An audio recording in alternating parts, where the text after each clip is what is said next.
नमस्कार, आप सभी को मेरे चैनल पर फिर से स्वागत है।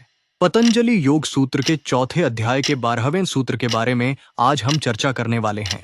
सूत्र 12 में कहा गया है, अतीतागतम स्वरूपतोस्त्यध्वभेदाद धर्माणाम, अर्थात अतीत और भविष्य अपने मूल स्वरूप में ही विद्यमान रहते हैं, क्योंकि गुणों के प्रकट होने के तरीके अलग अलग होते हैं। ये सभी सूत्र बहुत ही छोटे हैं। अब आते हैं सूत्र नंबर 13 पर। ते व्यक्त सूक्ष्मा गुणात्मनः, अर्थात वे अतीत और भविष्य या तो प्रकट रूप में होते हैं या सूक्ष्म रूप में। उनका मूल स्वभाव गुणों से ही बना होता है। ये गुण 3 मूल तत्वों सत्व, रजस और तमस का समूह है। इनका स्थूल मूर्त रूप ही यह दृश्यमान ब्रह्मांड है।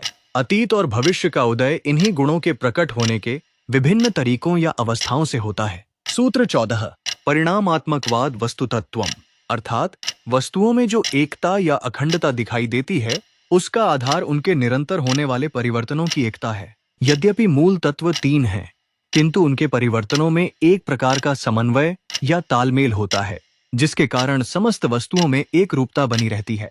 सूत्र 15, वस्तु साम्य चित्त भेदात् तयोर्विभक्तः पंथा, अर्थात जब वस्तु एक ही होती है, तब भी उसे लेकर होने वाली अनुभूति, प्रत्यक्ष ज्ञान और इच्छाएं देखने वाले के चित्त मन की भिन्नता के अनुसार अलग अलग होती हैं।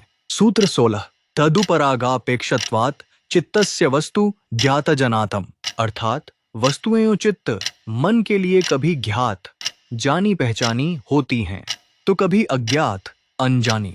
यह इस बात पर निर्भर करता है कि वह वस्तु चित्त पर किस प्रकार का प्रभाव या रंग छाप छोड़ती है। सूत्र 17, सदा ध्यातश्चित्त वृत्तयस्तत् प्रभो पुरुषस्य परिणमित्वात्, अर्थात चित्त मन की समस्त वृत्तियां, अवस्थाएं या विचार प्रवाह सदैव ज्ञात ही रहती हैं।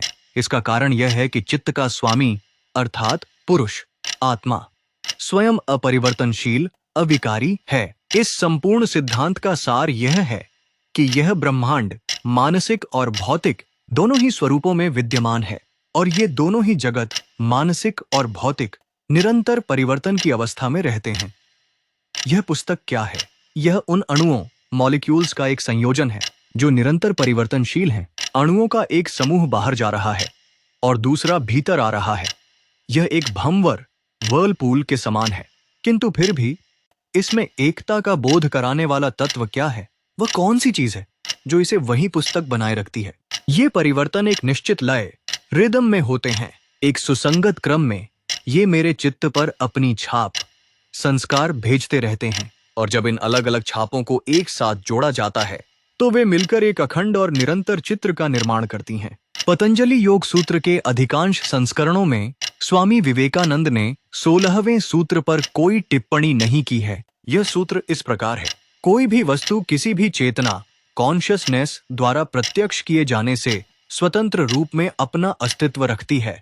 जब कोई चेतना उसे प्रत्यक्ष करने के लिए उपस्थित नहीं होती, तब उस वस्तु का क्या होता है? स्वयं चित्त भी निरंतर परिवर्तनशील है। मन और शरीर एक ही पदार्थ की 2 परतों की तरह हैं, जो अलग अलग गति से चलते हैं।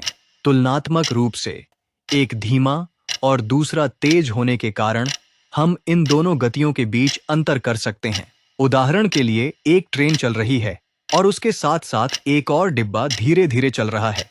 कुछ हद तक इन दोनों की गति का पता लगाना संभव है, लेकिन फिर भी कुछ और जरूरी है। गति को तभी महसूस किया जा सकता है जब कोई ऐसी चीज हो जो हिल नहीं रही हो। लेकिन जब 2 या 3 चीजें एक दूसरे के सापेक्ष चल रही होती हैं, तो हम पहले तेज चलने वाली चीज की गति को महसूस करते हैं और फिर धीमी चलने वाली चीजों की गति को मन कैसे महसूस करेगा?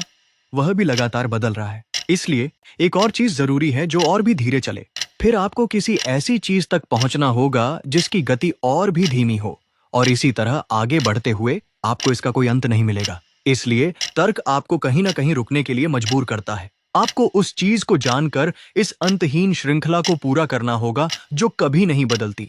गति की इस कभी न खत्म होने वाली श्रृंखला के पीछे पुरुष है, जो अपरिवर्तनीय, रंगहीन और शुद्ध है। ये सभी प्रभाव केवल उस पर प्रतिबिंबित होते हैं, ठीक वैसे ही जैसे कैमरे से निकलने वाली प्रकाश की किरणें एक सफेद चादर पर पड़ती हैं और उस पर सैकड़ों चित्र बना देती हैं। बिना उस चादर को किसी भी तरह से दागदार बनाए